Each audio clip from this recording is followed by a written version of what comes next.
The aroma of Maria's famous enchiladas filled the cramped Phoenix apartment as the evening sun cast long shadows through the kitchen window. The scent was rich and complex: roasted chilies, melted cheese, and the special blend of spices her grandmother had taught her to use back in Michoacan.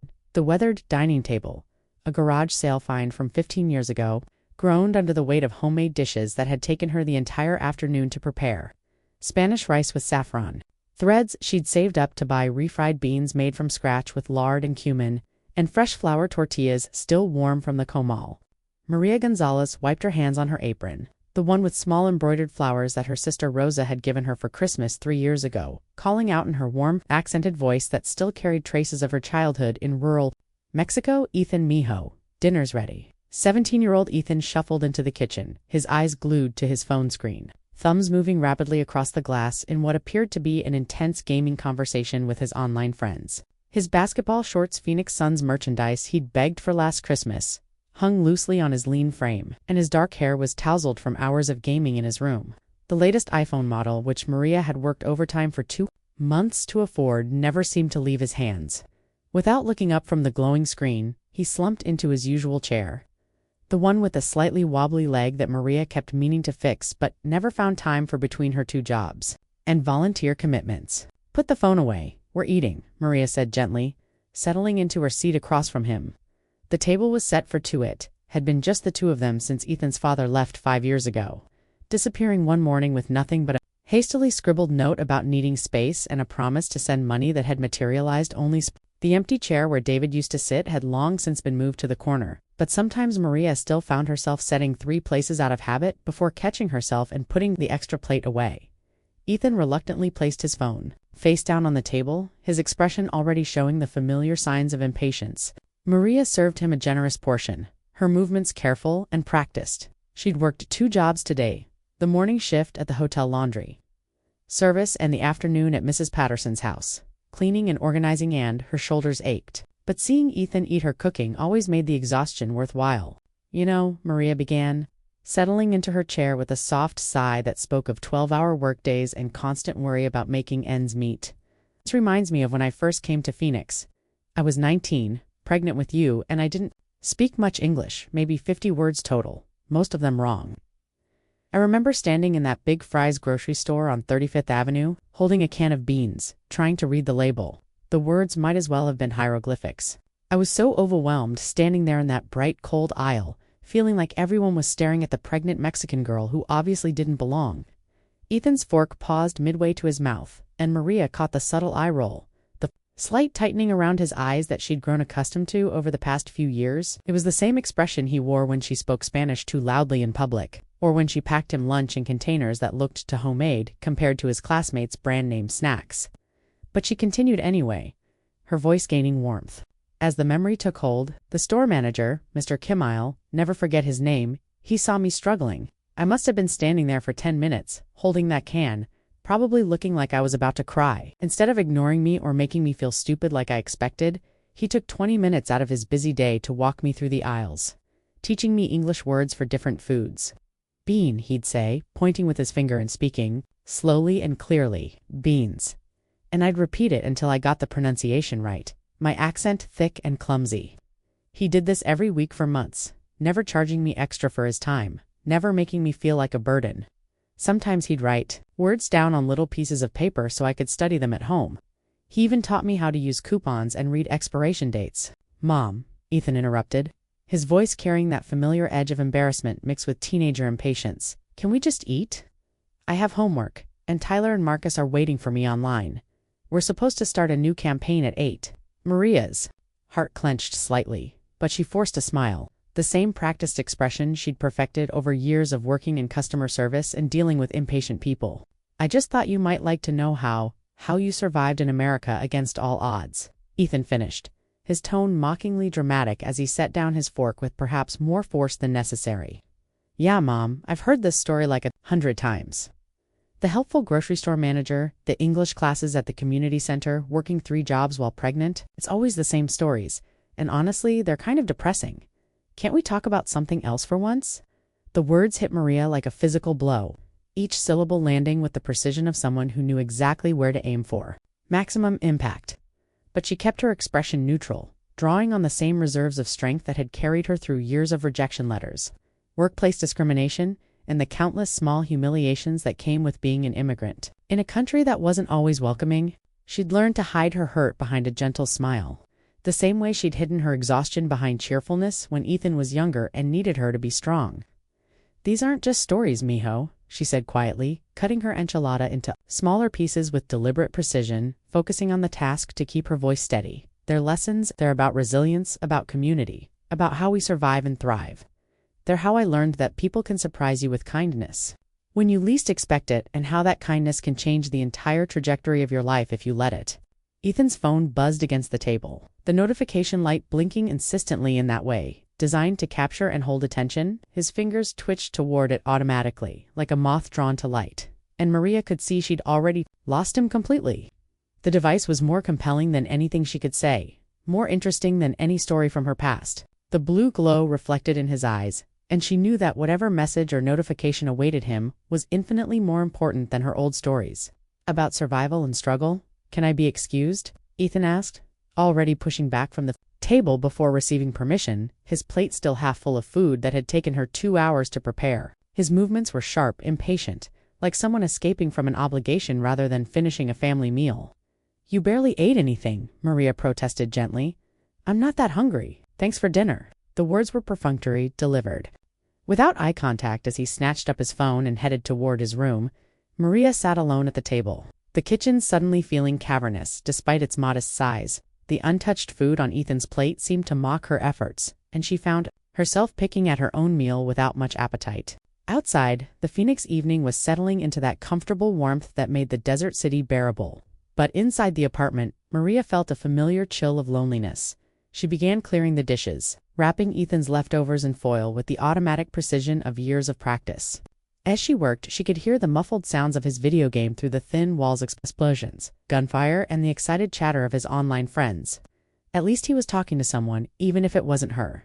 Later that evening, Maria sat in her small living room, mending a tear in one of Ethan's school shirts under the warm glow of a table lamp she'd bought at a thrift store. The television provided background noise, a cooking show where the enthusiastic chef described family recipes passed down through generations with the kind of reverence that made Maria's chest tight with irony.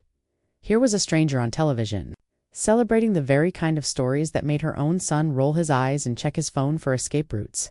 Her own phone, an older model Android that Ethan constantly teased her about, sat silent on the scratched coffee table. The screen was cracked from when she'd dropped it at work 6 months ago, and it was at least 3 generations behind the latest technology, but it worked well enough for her needs.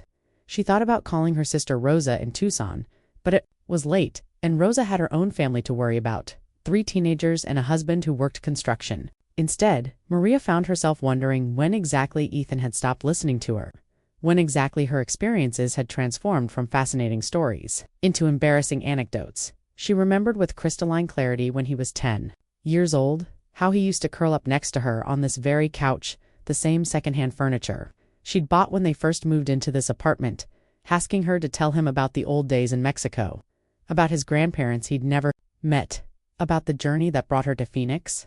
His eyes would widen with genuine fascination at the stories of border crossings and late-night bus rides, of sleeping in train stations with nothing but a backpack and a heart full of hope, of working in agricultural fields under the blazing Sonoran sun for wages that barely covered food. Back then, she was his hero, his source of adventure stories and life lessons. Back then, her accent was exotic rather than embarrassing. Her struggles were proof of strength rather than sources of shame. Now, at 17, she was just an obstacle between him and his real life, the digital world where his friends understood him, where his mother's thick accent and immigrant struggles didn't define or embarrass him, where he could be just another American teenager. Without the weight of family history, Maria understood the impulse, even if it hurt, with the sharp precision of a knife between the ribs. She'd wanted to fit in too. Once upon a time, had spent years trying to erase her accent and minimize her differences. The difference was, she'd never had anyone whose approval she could take for granted. Never had the luxury of dismissing the people who'd sacrificed everything for her. Opportunities as she folded the mended shirt navy blue polo from Target, the kind all the kids at his school wore. Maria made a silent promise to herself. She wouldn't stop sharing her stories, wouldn't let Ethan's dismissal silence the experiences that had shaped her into the woman she'd become. Somewhere inside that video game-obsessed teenager was still the little boy who'd once hung on her every word, who'd asked for just one more story at bedtime. Maybe someday, when life presented him with challenges that required the kind of resilience she'd tried to teach him, he'd remember that the woman who embarrassed him at dinner was also the one who'd sacrificed everything to give him the opportunities he now took for granted. The apartment settled into its nighttime quiet, the only sounds the distant hum of traffic on Grand Avenue and the soft tick of the kitchen clock. Maria had bought at a yard sale 3 years ago. Through the thin walls, she could hear the muffled explosions and gunfire from Ethan's video games, punctuated by his animated conversations with friends who existed only as voices through his headset. Tomorrow would bring another day of work, the 6 a.m. shift at the hotel laundry service, then the afternoon cleaning Mrs. Patterson's sprawling house in Ahwatukee, and other evening of careful cooking, another attempt to bridge the growing distance between herself and her son, and maybe, just maybe, another chance for Ethan to really hear her, to understand that her stories weren't just nostalgic ramblings, but roadmaps for navigating a world that could be both cruel and unexpectedly kind. 3 weeks later, Maria was folding towels in the hotel laundry room when her supervisor, Carmen, approached with an unusual expression on her weathered face.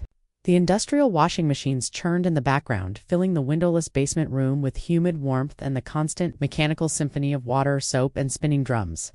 The air was thick with the scent of industrial bleach and fabric softener, and Maria's hands were raw from the hot water and harsh chemicals she worked with daily. She'd been employed at the Desert Palms Hotel for 4 years now, starting at minimum wage and working her way up to $1.50 above. Still not enough to cover rent, utilities, groceries, and Ethan's school expenses without her second job. "Maria, there's someone here to see you," Carmen said, raising her voice over the mechanical noise, her expression puzzled. Carmen was a woman in her 50s who'd worked at the hotel for 15 years. And in all that time, Maria had never had a visitor. "During work hours, says she's from Channel 12 News.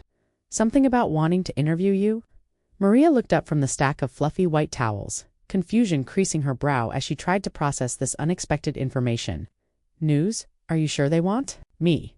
Maybe they're looking for someone else. Maybe there's been some mistake." Carmen shrugged, gesturing toward the employee break room with her clipboard. She specifically asked for Maria Gonzalez from the laundry department. "Said something about the community center where you volunteer. She's waiting in there right now. Seems very professional."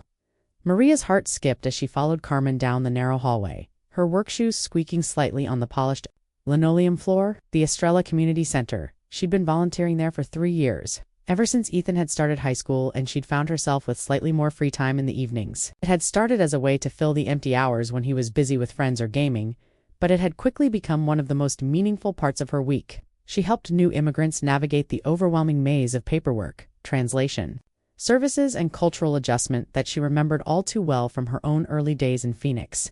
It was her way of paying forward the kindness that Mr. Kim and others had shown her when she first arrived, scared and pregnant and completely lost in a country that spoke a different language and operated by rules she didn't understand. In the cramped employee break room, which smelled perpetually of microwaved lunches and instant coffee, a professionally dressed woman in her 30s stood near the humming vending machine, checking her phone with the practiced efficiency of someone accustomed to tight schedules. She had shoulder-length auburn hair styled in the kind of polished waves that spoke of professional salon visits, and wore a navy blazer that screamed television professional expensive fabric. Perfect fit, the kind of outfit that cost more than Maria made in 2 weeks. When she saw Maria approach, she immediately pocketed her phone and smiled warmly, extending a manicured hand in greeting. "Mrs. Gonzalez, I'm Jennifer Walsh from Channel 12 News. Thank you so much for agreeing to speak with me, though I realize Carmen may not have explained everything clearly." I didn't agree to anything," Maria said uncertainly, accepting the handshake and noticing how soft Jennifer's hands were compared to her own work-roughened fingers. "I think there might be some confusion. I'm just a laundry worker, not someone who should be on television." Jennifer's smile widened, and Maria could see genuine warmth behind the professional demeanor. "Oh, I'm sorry for the confusion. Let me explain properly. We're doing a feature story on unsung heroes in the Phoenix community, people who make a real difference in their neighborhoods but don't get recognition for it. Your name came up multiple times when we interviewed clients at the Estrella Community Center. Everyone we spoke to mentioned Maria as someone who changed their lives in significant ways. The center coordinator, Carmen Reyes, gave us your work information when we asked how to contact you." Maria felt heat rise in her cheeks. that familiar flush of embarrassment she got whenever attention was focused on her. I just help with paperwork. Sometimes translate documents, explain forms. It's nothing special, really. Anyone who speaks both languages could do what I do. That's exactly what makes it special, Jennifer said, pulling out a small leather notebook and clicking her pen with practiced efficiency. Would you be willing to be interviewed? We're filming at the community center this Saturday for a segment that'll air the following Wednesday. It would just be a few questions about your volunteer work and your own experience as an immigrant. Nothing too invasive or personal. We want to highlight the positive impact you're having on the community. Maria's first instinct was to decline, immediately to deflect attention the way she'd learned to do in so many situations throughout her life. She wasn't comfortable being the center of attention, had spent years trying to blend in and avoid notice. The thought of being on television made her stomach flutter nervously, made her acutely aware of her accent and her work clothes and all the ways she didn't fit the image of someone who belonged on the evening news. But something in Jennifer's earnest expression made her pause, made her think about the families she'd helped over the years and the difference their stories might make, if shared with a wider audience. What kind of questions? Maria asked cautiously, unconsciously smoothing down her work uniform, a simple polo shirt with the hotel logo embroidered on the chest. Nothing too personal or intrusive, Jennifer assured her. Just about what motivates you to help others, maybe a little about your own journey to Phoenix and how it shaped your desire to give back. The kind of story that shows viewers the human side of immigration, the people who are building stronger communities every day, the neighbors who are making Phoenix a better place for everyone. We want to celebrate people like you who prove that kindness and community spirit are alive and well. Maria glanced at the plastic clock on the break room wall, its second-hand ticking steadily toward the end of her shift. Her workday ended in 20 minutes, and she had to pick up groceries at the discount market before heading to the community center for her usual Thursday volunteer session. But the reporter's words echoed in her mind with surprising resonance. Everyone we spoke to mentioned Maria. She tried to imagine who Jennifer might have interviewed. Which of the families she'd helped had taken the time to mention her name? To a television reporter? Can I think about it? Maria asked, her voice uncertain. This is all very unexpected and I want to make sure I'm doing the right thing. Jennifer handed her a business card, cream-colored with raised lettering that felt expensive between Maria's fingers. Of course, just call me by Friday afternoon if you decide to participate. And Mrs. Gonzalez? She paused, her expression sincere. What you do matters more than you realize. The people we interviewed didn't just mention you in passing. They talked about you with the kind of gratitude usually reserved for family members. That's not common, and it's definitely newsworthy. That evening, Maria sat at her kitchen table. After another quiet dinner with Ethan, tonight's meal had been pozole rojo, a recipe her grandmother had taught her that required hours of preparation but always filled the apartment with the rich, complex aromas of dried chiles and hominy. Jennifer's business card was propped against the salt shaker, its crisp white surface seeming to glow under the warm kitchen light. Ethan was in his room as usual, the familiar sounds of his gaming session filtering through the thin walls, animated conversations with friends whose faces he'd never seen, strategic discussions about virtual battles that seemed infinitely more engaging than anything happening in the real world. She'd made his favorite dinner partly out of habit and partly out of hope, but he'd eaten quickly and excused himself without much conversation, mentioning something about a raid that would take most of the evening. The untouched portions of pozole sat in containers in the refrigerator, enough for his lunch tomorrow if he remembered to take it. The business card seemed to pulse with possibility and anxiety in equal measure. Maria found herself imagining what it would be like to be on television, what she would say, whether people she knew would see it. Would her coworkers at the hotel watch? Would Ethan's teachers recognize her? The thought both thrilled and terrified her in ways she couldn't fully articulate. Her phone rang, startling her from her thoughts. Rosa's name appeared on the screen. Hermana. Rosa's voice was warm and familiar. How are you? How's Ethan? He's... Maria paused, looking toward his closed bedroom door. He's 17, you know how it is. Rosa laughed knowingly. She had 3 kids of her own, all older than Ethan. Ah, yes. The age when we become the most embarrassing people on earth. It passes. Maria, trust me. Maria found herself telling Rosa about the reporter, about the unexpected invitation to be featured on the news. As she spoke, she could hear the excitement building in her own voice, surprising herself. You have to do it, Rosa said firmly. Do you know how many people you've helped over the years? Not just at the community center, but in our family. In our neighborhood. Remember when the Herrera family lost their apartment? You organized the whole community to help them find a new place and get back on their feet. That was just being a good neighbor, Maria protested. Exactly, and that's what makes you special, Hermana. You think kindness is ordinary, but it's not, especially not these days. After they hung up, Maria sat in the quiet kitchen, Rosa's words replaying in her mind. Through the thin walls, she could hear Ethan talking to his online friends, his voice animated in a way it rarely was during their dinner conversations. She wondered what stories he told them about his life, whether he ever mentioned her at all. On Friday morning, Maria called Jennifer Walsh. "I'll do it," she said simply. Saturday arrived crisp and clear, the kind of Phoenix morning that reminded Maria why she'd fallen in love with the desert despite its challenges. The Estrella Community Center buzzed with unusual activity camera equipment, lighting rigs, and several crew members setting up in the main meeting room where Maria usually helped clients fill out citizenship applications. Jennifer appeared at Maria's side, looking polished and professional in a cream-colored blouse.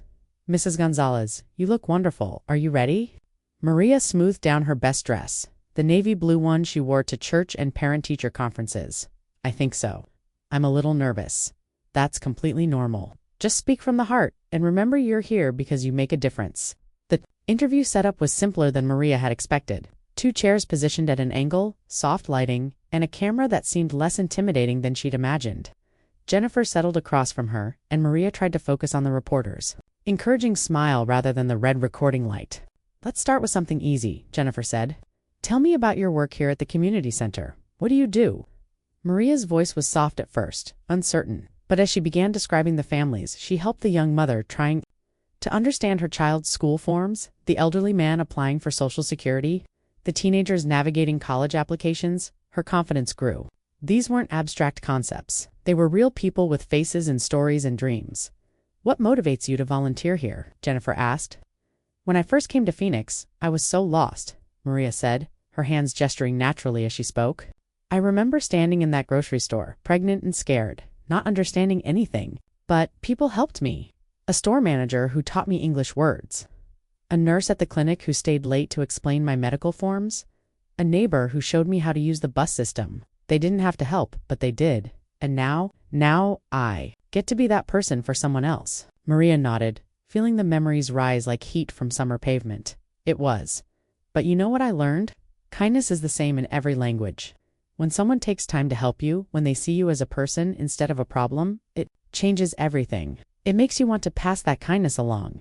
The interview continued for 20 minutes, touching on Maria's volunteer work, her hopes for the community, and her belief that small acts of kindness could create ripples of change. As they wrapped up, Jennifer smiled warmly. "That was beautiful. Mrs. Gonzalez, really powerful." The segment will air Wednesday evening at 6 o'clock. Walking home from the community center, Maria felt a strange lightness in her step. For the first time in months, she'd spent time talking about something that mattered to her, and someone had actually really listened without checking their phone or rolling their eyes.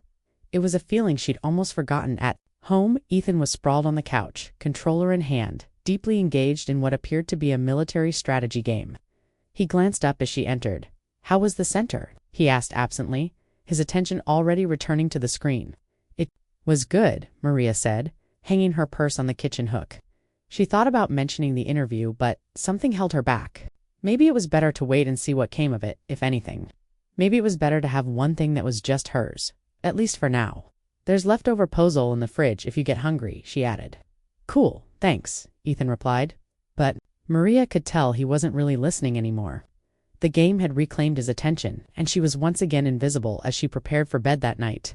Maria found herself looking forward to Wednesday with a mixture of anticipation and nervousness. She'd done something outside her comfort zone, something that had nothing to do with laundry or cleaning or making dinner for a son who barely acknowledged her efforts.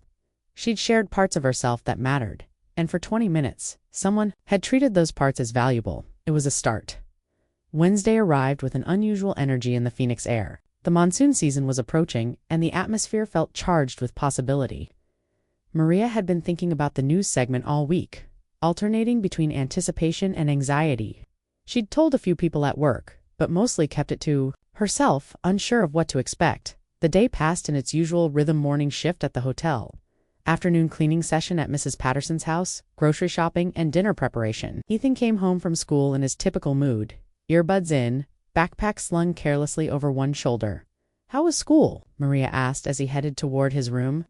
"Fine," came the monosyllabic response, followed by the familiar sound of his bedroom door closing. Maria sighed. checking the kitchen clock. 5:30. The news would start in 30 minutes. She'd made Ethan's favorite dinner, her grandmother's recipe for chicken mole. Rich and complex, requiring hours of preparation. The smell filled the apartment, warm and inviting, but she doubted it would be enough to keep him at the table long. Enough to see the segment, dinner, she called. Serving generous portions onto their plates, Ethan emerged reluctantly. Phone in hand as always, he sat down and took a few bites, nodding appreciatively at the familiar flavors, but Maria could see his attention was elsewhere. "Ethan," she said gently, "would you mind if we watched the news during dinner tonight? There's something I want to see." He looked up, mildly surprised. Maria rarely made requests about television viewing, usually content to let him choose what they watched during their brief family meals. The news. "Mom, that stuff is so boring. Can't we watch something else?" "Please, mijo, just this once. It's important to me." Something in her tone made him look at her more carefully. After a moment, he shrugged. "Whatever, but can we make it quick?" Maria reached for the remote with slightly trembling hands and switched to Channel 12. The news was just beginning. The familiar theme music playing as anchor Mike Stevens appeared on screen with his practiced professional smile. "Good evening, Phoenix. I'm Mike Stevens. Tonight, we begin with breaking news about the water shortage affecting the East Valley." Maria's heart began to race. What if they'd cut her segment? What if it wasn't interesting enough? What if she'd sounded foolish? Ethan continued eating, occasionally glancing at the screen with polite disinterest. The breaking news continued for several minutes, followed by a story about local politics and then a sports update. Maria was beginning to think her interview hadn't made it when Mike Stevens shuffled his papers and looked directly into the camera with a warmer expression. Now for a story that reminds us of the quiet heroes in our community. In our continuing series, Phoenix Rising, we profile individuals who make our city stronger through their dedication and compassion. Tonight we meet Maria Gonzalez, a woman whose own journey as an immigrant has inspired her to help others navigate the challenges of building a new life in America. Maria's heart stopped. There she was, on television, sitting in that chair at the community center. She looked smaller than she'd expected, more nervous, but there was something dignified about her posture, something authentic in her expression. Ethan's fork paused halfway to his mouth. "Mom," he said, his voice uncertain, is that you?" On screen, Maria was speaking, her accented English clear and heartfelt. "When I first came to Phoenix, I was so lost.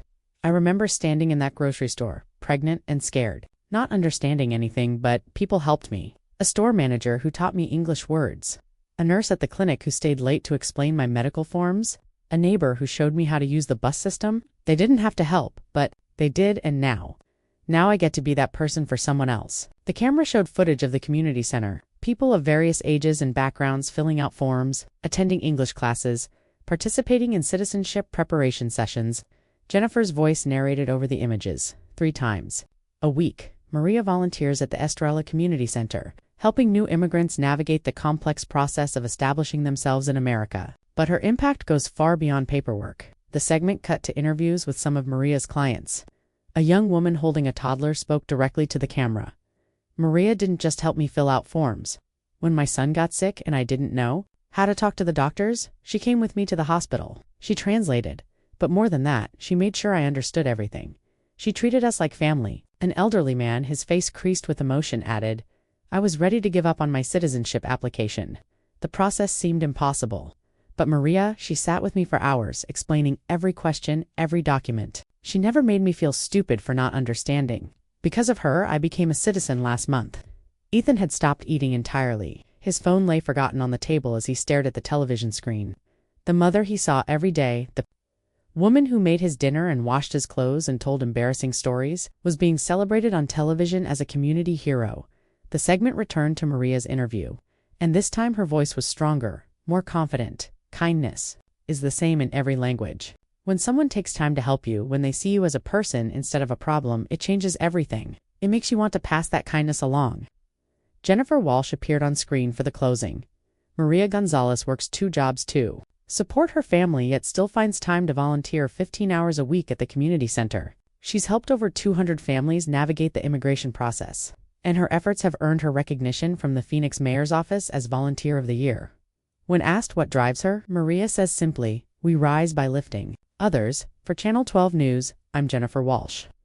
The segment ended, transitioning to a commercial for a local car dealership.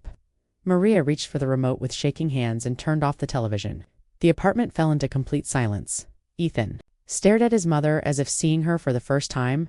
The woman sitting across from him, the woman who'd just been featured on the evening news as a community hero, was the same person whose stories he dismissed, whose struggles he found embarrassing, whose accent he sometimes cringed at when his friends were around. "Mom," he said quietly, his voice barely above a whisper. I didn't know." Maria's eyes filled with tears, but she tried to keep her voice steady. "Didn't know what, Mio?" "I didn't know about the volunteer work, about the people you help, about ... He gestured helplessly at the now dark television screen. "About any of it." "Why didn't you tell me?" Maria wiped her eyes with her napkin, thinking about all the times she'd tried to share her experiences, all the stories that had been met with eye rolls and impatience. "I did try to tell you. Maybe not about the volunteering specifically, but about the importance of helping others, about remembering where we come from." "About the grocery store story?" Ethan interrupted, understanding dawning in his eyes. "Mr. Kim, the nurse at the clinic, the neighbor with the bus routes. Those weren't just random stories, were they?" "No, Miho. They were lessons. They were about how kindness changes everything, how we have to pay it forward. Every person who helped me when I was young and scared, they're the reason I help others now. They're the reason I can help others now." Ethan pushed his plate away and leaned back in his chair, running his hands through his hair. "I've been such an idiot, haven't I?" "You've been 17, Maria said gently. "At 17, you're supposed to think you know everything and that your parents know nothing. It's normal. But you're not just my parent," Ethan said, his voice thick with emotion. You're this person that everyone looks up to. You're making a real difference, and I've been treating you like you're some embarrassing old lady who talks too much." Maria reached across the table and took his hand, something she hadn't done in years. "I am your mother first, always. Everything else comes second to that." They sat in silence for a moment, the weight of years of misunderstanding settling between them. Finally, Ethan spoke again. "Can I come with you sometime? To the community center?" Maria's heart swelled. "You want to volunteer? I want to understand. I want to see what you do, meet the people you help. I want to..." He paused, struggling with words. "I want to know who my mom really is." That night, as Maria prepared for bed, she reflected on the strange turns life could take. This morning, she'd been invisible in her own home, dismissed by the person whose opinion mattered most to her. Tonight, that same person was asking to be part of her world, to understand the work that gave her life meaning beyond the daily routines of survival. She thought about the people who'd helped her when she first arrived in Phoenix, how their kindness had rippled outward in ways they probably never imagined. Mr. Kim couldn't have known that his patience with a scared young woman in his grocery store would eventually lead to her helping hundreds of other immigrants. The nurse who'd explained her medical forms couldn't have predicted that act of compassion would inspire Maria to volunteer at the community center for years. And now, maybe her own small acts of kindness had created another ripple, one that reached her own son, opening his eyes to the woman behind the mother, the hero behind the embarrassing stories as she drifted off to sleep. Maria smiled, thinking about Saturday's volunteer session. For the first time in years, she wouldn't be going alone. The following Saturday morning arrived with the kind of crystal clear Arizona sky that made Maria grateful she'd chosen Phoenix as her home, despite all the challenges those early years had brought. She woke early, as was her habit, but today felt different. Today, Ethan had set his alarm for 8 o'clock unheard of, for a Saturday, because he was coming with her to the community center. Over breakfast, Maria watched her son with barely concealed amazement. He'd showered without being asked, put on a clean shirt, and was eating her homemade breakfast burritos with actual attention instead of scrolling through his phone. "Are you nervous?" Maria asked gently. Ethan considered the question seriously a little. "I keep thinking about how I've acted every time you tried to tell me about your past. I'm embarrassed, honestly. But also," he paused, searching for the right words, "I'm excited to see what you do, to meet the people you've helped." As they walked the 4 blocks to the Estrella Community Center, Maria pointed out landmarks that had figured in her stories over the years: the grocery store where Mr. Kim had helped her, the bus stop where she'd waited with a crying infant, Ethan while trying to decipher route schedules, the clinic where she'd received prenatal care and learned to navigate the American healthcare system. "I never realized we passed all these places every time we went anywhere," Ethan said. "It's like there's this whole other history in our neighborhood that I never saw." The community center hummed with its usual Saturday energy. Families clustered around tables, filling out forms. Children played in the designated kid zone while their parents attended workshops, and volunteers moved between groups offering assistance in multiple languages. Maria waved to several familiar faces as she and Ethan entered. "Maria," called out Carmen, the center coordinator, approaching with a warm smile. "I saw the news segment. We're all so proud. And who is this handsome young man?" "This is my son, Ethan," Maria said, her voice carrying a pride that made Ethan stand a little straighter. "He wants to learn about volunteering." Carmen's eyes lit up. "Wonderful. We can always use more help, especially from someone bilingual." "Do you speak Spanish?" Ethan admitted. "My mom tried to teach me when I was younger, but I wasn't very interested." He glanced at Maria apologetically. "Never too late to brush up," Carmen said cheerfully. "Come on, let me show you around." As they toured the facility, Ethan began to understand the scope of his mother's work. There was the computer lab where Maria taught basic digital literacy to older immigrants trying to navigate online job applications, the children's area where she helped kids with homework while their parents attended English classes, the main meeting room where citizenship preparation sessions took place every Tuesday and Thursday evening. "Your mother is irreplaceable," Carmen confided to Ethan as they paused near a bulletin board covered with thank you cards and photos. "She has this gift for making people feel seen and valued. Language barriers, cultural differences, bureaucratic confusion, none of that matters when Maria is helping someone. She just connects with people." Their first stop was the documentation assistance table, where a young couple sat with their toddler daughter, looking overwhelmed by a stack of forms. The woman was visibly pregnant, and both parents appeared exhausted. Maria approached them with the gentle confidence Ethan was beginning to recognize as her professional demeanor. "Buenos dias," Maria said warmly. "I'm Maria, and this is my son Ethan. We're here to help you with whatever you need." The woman's face brightened with relief. "Oh, thank goodness. We've been staring at these forms for an hour," the immigration lawyer said to fill them out before our appointment, "but the English is so complicated. "Of course it is," Maria said, settling into the chair beside them. "These forms are confusing even for native speakers. Let's go through them together, step by step." For the next hour, Ethan watched his mother work magic. She didn't just translate words. She translated concepts, cultural expectations, and bureaucratic procedures. When the woman worried about a question regarding previous addresses, Maria explained not just what information was needed, but why the government required it and how to present their housing history in the most straightforward way. When their toddler became fussy, Maria produced a small packet of crackers from her purse, something she'd learned to carry after years of working with families. She asked about the pregnancy, offered recommendations for bilingual pediatricians, and wrote down information about WIC benefits and prenatal care resources. "You're not just helping them with forms," Ethan observed quietly during a brief break. While the couple reviewed their completed paperwork, "No," Maria agreed. "Forms are easy. It's everything else that's hard, figuring out how things work here. Knowing what resources are available, feeling like you belong. That's what people really need help with." Their next assignment was even more revealing. An elderly man named Roberto sat alone at a corner table, staring at a citizenship test study guide with obvious frustration. When Maria approached, his face crumpled slightly. "I'm too old for this, Maria," he said in Spanish. "My grandchildren keep saying I should become a citizen. But these questions, who was the fourth president? What are the first 10 amendments called? I've been here 30 years. I work, I pay taxes, I've never been in trouble. Why do I need to memorize all this?" Maria sat down beside him, and Ethan pulled up a chair, listening intently even though the conversation was primarily in Spanish. "Roberto," Maria said gently, "becoming a citizen isn't about memorizing facts. It's about claiming your place in this country officially. You've already been a good American for 30 years. The test is just the government's way of making it official." She opened the study guide and began working through the questions with him, not just providing answers, but connecting the historical facts to Roberto's own experiences. When they reached questions about civil rights, she talked about how those protections applied to him. When they covered the Constitution, she explained how those principles protected his right to work and raise his family in peace. "See," she said after they'd worked through a practice section. "You already know this stuff. You've lived it. We just need to put it in the language the test wants."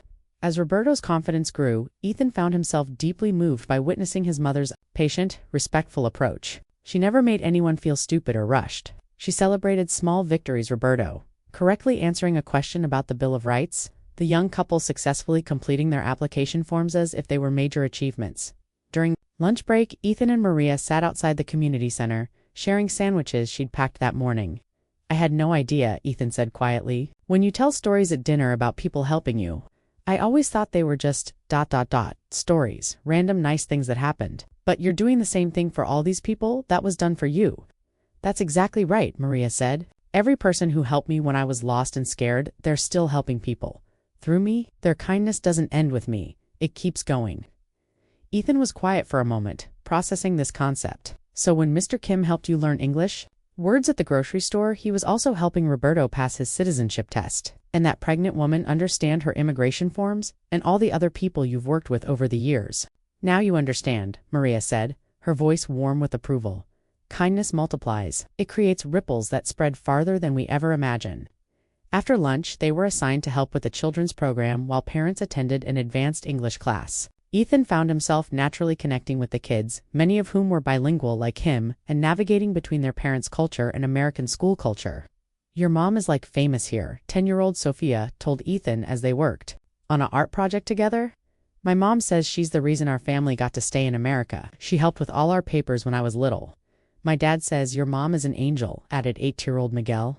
When he got hurt at work and couldn't speak English good enough to talk to the doctors, she went with him to every appointment for 2 months.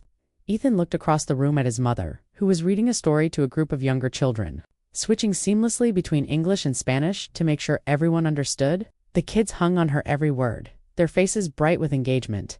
She wasn't just reading to them, she was performing, using different voices for characters, asking questions to keep them involved, making each child feel special and seen. She's really good at this, Ethan murmured, more to himself than to Sophia and Miguel. She's good at everything, Sophia said matter-of-factly. My mom says when we first came here, I cried every day because I missed my abuela in El Salvador. Your mom would sit with me after English class and let me tell her about my abuela. She never said I had to stop being sad or that I should just be happy to be in America. She just listened. As the afternoon wore on, Ethan began to see his mother through entirely new eyes. The woman he'd dismissed as embarrassing and out of touch was actually a pillar of the community, someone whose wisdom and compassion had touched dozens of families. The stories she told at dinner weren't boring repetitions of the past. They were lessons drawn from a life of service and sacrifice. Around 4 o'clock, as they were cleaning up the children's area, a commotion erupted near the front entrance. A woman was arguing loudly in Spanish with one of the staff members, her voice rising with frustration and panic. Maria immediately excused herself and hurried over, Ethan following close behind. "¿Qué pasa?" Maria asked gently, placing a calming hand on the woman's shoulder.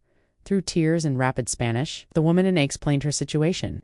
Her husband had been detained by immigration officials that morning while leaving for work.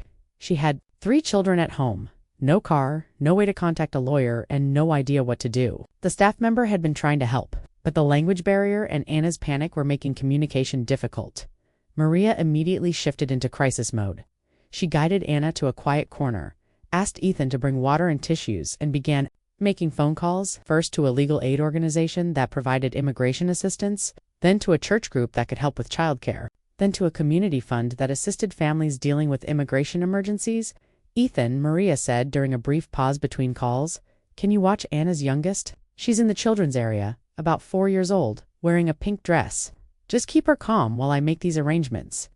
For the next 2 hours, Ethan watched his mother coordinate a response to a family crisis with the efficiency of a military general and the compassion of a social worker. She connected Anna with a lawyer who specialized in immigration cases, arranged for a church volunteer to pick up Anna's older children from school, and even collected an emergency fund from other community center visitors to help with immediate expenses. "This happens more often than people realize," Maria explained to Ethan as they walked Anna to meet her legal advocate. "Families get separated. People get scared, systems break down. That's when community matters most." By the time they left the community center that evening, Ethan felt emotionally drained but also strangely energized. The day had been a revelation. Not just about his mother's work, but about the invisible network of support that existed in their community. A network his mother had helped build and maintain through years of quiet service. "Mom," he said as they walked home in the comfortable cool of the desert evening, "I owe you an apology. A big one." Maria looked at him questioningly. "I've been treating you like you were just my embarrassing mother who doesn't understand the modern world. But you understand things I don't even know exist. You're helping people in ways I never imagined. And all those stories you tell at dinner, I thought they were random memories, but they're actually lessons about how to be a good person." Maria stopped walking and turned to face him fully. "Ethan, you don't owe me an apology for being a teenager. That's what teenagers do. They separate from their parents, forge their own identities. It's normal and healthy. But I was cruel," Ethan insisted. All those eye rolls, all those times I acted like your experiences didn't matter. I made you feel like your stories weren't worth telling. And yet I kept telling them, Maria said with a gentle smile. Do you know why? Ethan shook his head. Because I knew that someday you'd be ready to hear them. Not as a child listening to bedtime stories, but as a young man trying to figure out how to live in the world. I kept telling them because the lessons in those stories about kindness, resilience, community, standing up for people who need help, those are things I want you to carry with you. They resumed walking, but the conversation continued. I want to help, Ethan said suddenly. Not just volunteering sometimes, but really help. I want to learn Spanish properly. I want to understand immigration law. I want to be able to do what you do? Maria felt her heart swell with pride and hope. That would be wonderful, mijo. But remember, helping others isn't about grand gestures or dramatic rescues. It's about small, consistent acts of kindness. It's about seeing people as human, beings deserving of dignity and respect. It's about showing up, again and again, even when no one is watching. Like making dinner every night, even when your ungrateful son barely acknowledges it, Ethan said quietly. Like loving your son, even when he's going through a phase where he can't see past his own world, Maria replied. That night, as they sat down to a late dinner of reheated pozole, something fundamental had shifted in their relationship. Ethan put his phone in another room without being asked. He asked questions about the people they'd met that day, about immigration policy, about Maria's own journey to Phoenix. And when Maria began to tell a story about her early days in America, Ethan leaned forward and really listened, hanging on every word. You know what I realized today? Ethan said as they cleared the dishes together. Those people on the news segment talking about how you helped them? I bet they tell stories about you the same way you tell stories about Mr. Kim and the nurse at the clinic. Except now I understand what those stories mean. They're not just about what happened, they're about what matters. Maria nodded, thinking about the chain of kindness that connected her past to her present to Ethan's future. Every person who helped me is still helping people, through the work I do. And someday, maybe the work we do together will inspire others to help as well. That's how the world gets better, one person at a time, one act of kindness at a time. 2 weeks later, Maria was preparing dinner when Ethan burst through the front door, his face flushed with excitement. Mom, you'll never believe what happened. At school today, Maria looked up from chopping vegetables, surprised by his energy. Usually, Ethan's after-school arrivals were marked by grunted greetings and immediate retreats to his room. What happened? So you know how Mrs. Rodriguez and my AP history class is always talking about current events. Today, she was discussing immigration policy. And this kid Jason made some comment about how immigrants should just learn English and follow the rules like everyone else. Real ignorant stuff. Maria continued chopping, listening carefully, and normally I would have just kept quiet, you know? I don't like confrontation, and it's not really my business. But I kept thinking about Roberto, about how hard he's studying for that citizenship test, about Anna and her family, about all the people we met at the community center. So I raised my hand. What did you say? Ethan grinned. I told them about you, about how you came here when you were 19 and pregnant, how you worked multiple jobs while going to English classes, how you've been volunteering for years to help other families navigate the system. I told them about the grocery store manager who helped you learn English and how now you're the person helping others learn English. Maria felt tears prick her eyes. How did the class react? Mrs. Rodriguez was amazing. She used it as a teaching moment about the complexity of immigration experiences. And Jason actually apologized after class. He said he'd never thought about it from that perspective. But the best part was when Mrs. Rodriguez asked if you might be willing to come speak to our class about your experiences. She wants me to speak to your history class. Only if you want to. I know it might be weird having your son's mom come to school, but I think the stories you tell, the ones I used to think were boring, I think other people need to hear them too. Maria set down her knife and looked at her. Son really looked at him. The boy who 2 weeks ago had been embarrassed by her accent was now asking her to share her stories with his classmates. The teenager who had rolled his eyes at her memories was now using those same memories to educate his peers. I would be honored, she said simply.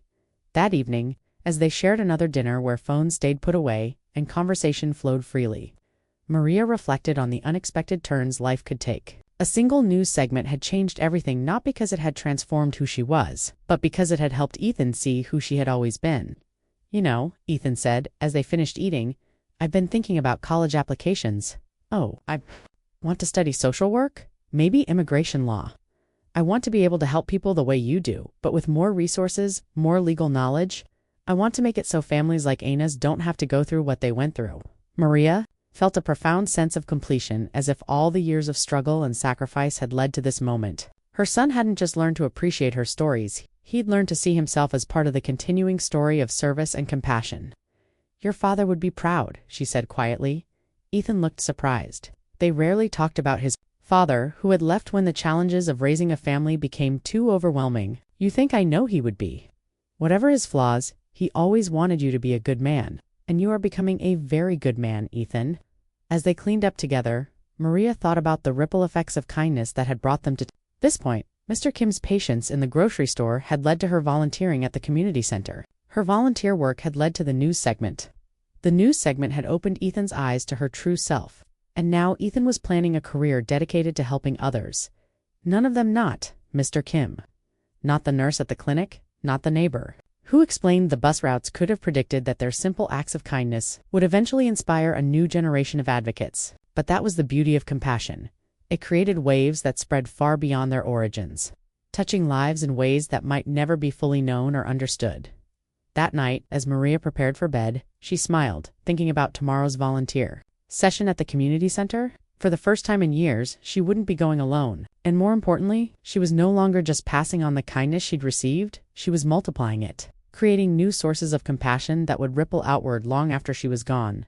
The quiet hero had found her voice, and in doing so, had helped her son find his own calling to serve. In a world that often felt divided and hostile, they were proof that understanding could bridge any gap, that love could overcome any dismissal, and that the most powerful stories were the ones lived one small act of kindness at a time. 6 months later, Ethan would give a presentation to his history class about immigration experiences, featuring his mother as the guest speaker. Maria's stories, the same ones that had once prompted eye rolls, would move several students to tears and inspire 3 of them to volunteer at the community center. One would eventually become an immigration lawyer, another a social worker, specializing in refugee services, but that was still in the future. For now, it was enough that a mother and son had found their way back to each other, connected by stories that were no longer embarrassing memories but bridges to understanding, compassion, and hope. The ripples continued to spread, just as they always had, just as they always would.